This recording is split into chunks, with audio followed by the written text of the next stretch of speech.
Hello, everyone. Welcome to another episode of the People's Lima, episode 291. My name's Eric Lima. I am your host of the show. Guess what?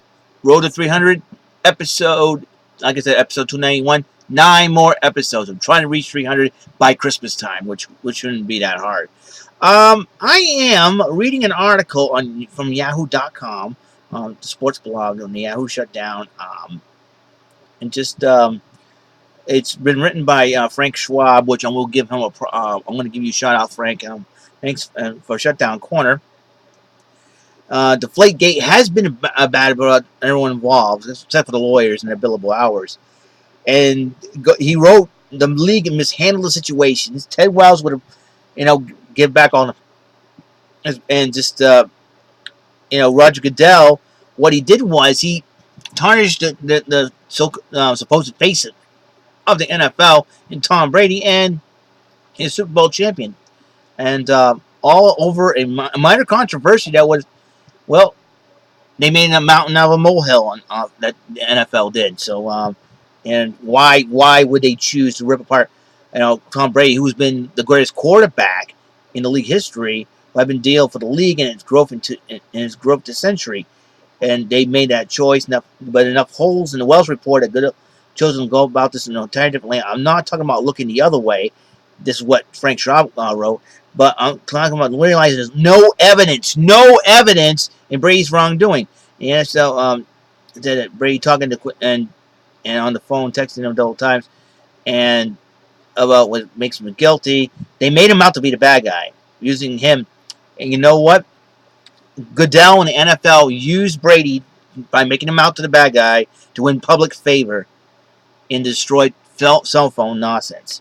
Now, I know the Patriots Brady critics, you made up your mind in January and it hasn't changed. You were gullible enough to fall. And he's talking, Frank Schwab's addressing the Patriots Brady critics and Patriot haters. And this is what I read here.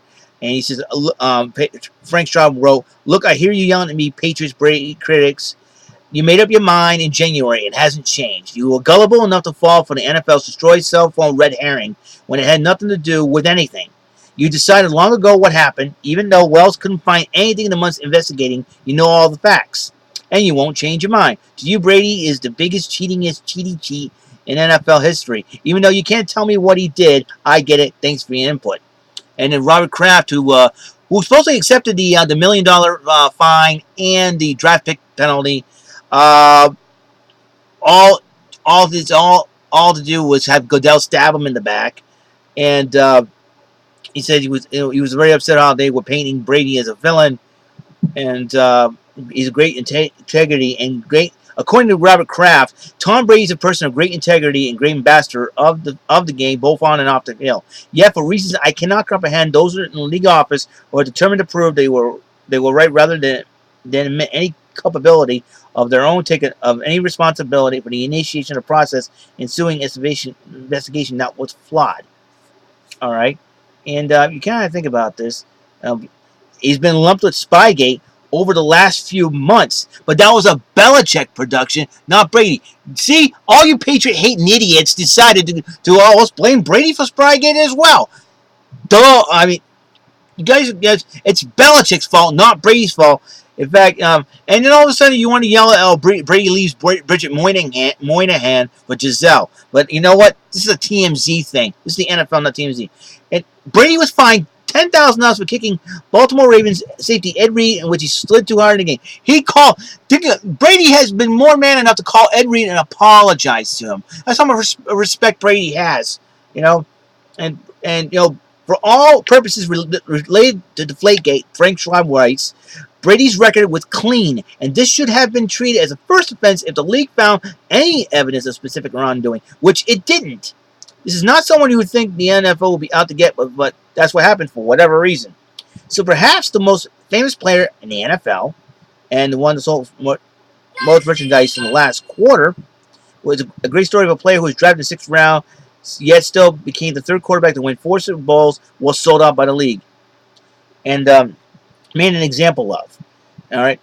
Keep in mind that, as Bill Simmons pointed out, the Falcons were found to have pumped crowd noise in over 2013-14 was stripped of a 5th round pick. The Patriots were fined $1 million, lost the first round pick and a fourth round pick, and their quarterback who had never caused the league any trouble before he was suspended, the same as busted steroid cheats and Greg Hardy, who was involved in a domestic violent incident. I don't know how the NFL reconciles all that in its head. The only other known penalty for lack of cooperation was Brett Favre, and he was fined $50,000. And Brady did cooperate, answering every question. He just didn't turn over his personal communication that the NFL has no right to. Hello? Frank Schwab tells the truth there. Hello again. Also, again, there was no explanation why or evidence why to what Brady's role was, if any, in this fiasco. He has maintained complete innocence, though because the NFL has made this into a big deal, all of us heard some talking heads saying, I don't know why he just doesn't tell the truth. Unbelievable. And just, and, he goes on to say, Frank Schwab's giving Brady the props for the greatest quarterback ever, the most popular players in league history. We stuck with his controversy as long as we talk about him. Brady has done great things for the NFL and its bottom line. Then the NFL turned on him for some public relations bump. That's pretty sad. And unfortunately, he says here the whole fiasco is probably a good warning to all players. No matter how good you are to the league, just look at the NFL did to Brady's reputation. If NFL will do that to Brady, one of its pillars, is sure as heck wouldn't hesitate to do it to you. I have to, give props to Frank Schwab on this. And I just, unbelievably, yeah, and you know what? He's right. He's right. Yeah, and just, this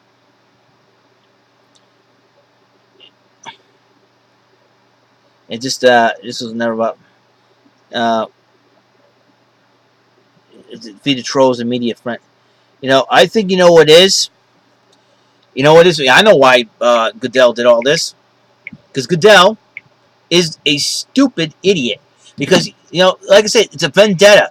You got 3 former Jets employees in that front office who probably was pissed off at Bill Belichick for ditching them for the New England Patriots. It's a personal vendetta. And all of a sudden, we got a media problem. Hey, I'm sure Kenzel and Vincent were sitting around Goodell goes, I got an idea. Let's get this Deflategate thing on Brady. All right, let's jump on Brady, jump on the Patriots, and here's an idea, and we'll cover our own rear ends for all the other players off the field incidents, and yeah, NFL had just a public relations nightmare, PR nightmare to say the least. And Goodell, you made the mistake, and you're going to pay for it, buddy boy. The fact of the matter is this. Using Brady as a scapegoat because all the other players in the NFL have been having run-ins with the law. Are you kidding me? Are you kidding me? I mean, a lot of people get angry at Goodell. And all of a sudden, everybody hates the Patriots. Let's get on Brady. Hey, let's do something to Brady. That way we can win our favor. Really? You're going to use Brady for that, Goodell? I'll tell you one thing. Right now, Brady has been excellent in the NFL. And then all of a sudden, this Deflategate thing comes up there, and you decide... all of a sudden, you decided, well, I'm going to set an example by using Brady. You want to turn on your golden boy? See what happens to the NFL Football League now. I think Vince McMahon can run the NFL better than you can. I'll tell you what right now. I'm sure Vince McMahon will probably say, Brady did nothing wrong. Guess what? This is stupid. He'll probably fire Mike Kenzel and Troy Vincent for this. He'll fire Ted Wells. That's how Vince McMahon works out, man. You lie to Vince McMahon, you're going to get the pink slip, pal. That's how he works out. And I'll tell you what, same thing. And that's what happens. I think Roger Goodell should be fired. Goodell should be fired. He's an idiot. He used, just because, oh my gosh, the NFL's sucking because of public relations, because of players. I mean, our players are running into the law. What can I do? I'll take it out on the golden boy. You know what? You big man, and then you duped Robert Kraft. He said, "Listen, okay, we'll accept our penalty and we'll exonerate Brady." I was, okay. Robert Kraft did that, and you lied to him. Roger Goodell, you lied to Kraft, and poor Kraft. We get all upset with Kraft because he gave up. All of a sudden, only to get duped. Mr. Kraft, don't worry about a thing. The NFL is going to pay for this big time. And suspension or not, the New England Patriots are going to go after every team. Colts, Ravens, and Jets. If you're playing the Patriots this season, let me explain to you something right here, right now. You three teams started this whole mess. And you know what? You better pray to have a great game plan to beat the Patriots, because the Patriots will shove the football and every touchdown right down your stinking throats. And And believe me, and all the other teams that hate the Patriots and whining why the Patriots keep winning, we want to beat the Patriots. Here's an idea. Talk to Tom Coughlin. He seemed to wrote the book on how to beat Brady and the Patriots. How to be a great team. Tom Coughlin was classy enough to not complain about the Patriots winning, not to talk about Spygate, not to talk about any of this crap. He said, we're going to beat the Patriots, and we're going to do it by not complaining to the commissioner. We're going to do it by the playbook. I have a good plan to beat the Patriots. That's what Tom Coughlin and the Giants did. Tom Coughlin and the Giants solved the puzzle that is the New England Patriots. And I have a lot of respect for the New York Giants because they didn't complain about Spygate or Deflategate or any kind of gate supposedly the Patriots have been involved in. The fact of the matter is this: they went out and played the game. If y'all can do that, you know what? If you take the H and the E out of wine, here's what you can do. That's what you need to do. Take the H and the E out of wine and win. You want to beat the Patriots? You win as a team, you play as a team. You got too many players who have many off-the-field problems. You need to get those players to say, hey, listen, I think Bill Belichick's got the right idea. That's why most of his players are not in trouble, except for Aaron Hernandez. All right? Aaron Hernandez has been gone. Patriots distanced themselves from him. And that was a smart move on the Patriots' part. And you know what? Even without him, we won a Super Bowl, for God's sakes. The fact of the matter is this. You want to criticize Brady for cheating? Go right ahead, because Roger Goodell has duped you all. He has screwed you all, and he's duped us too. We were set up by Goodell as well. The New England Patriots have been set up by Goodell. Kraft has been set up by Goodell. Goodell screwed us all, and you know what? He pulled the wool over all of our eyes, and you know what? He's going to pay for it in the end. I hope Goodell gets the pink slip. That's why Goodell is the world's biggest idiot in NFL history. And that is gospel truth from the People's Lima, episode 291. Here and done. I'm the first Eric Lima, the next Eric Lima, the last Eric Lima, Mall, to 10. See ya, God bless, and bullseye!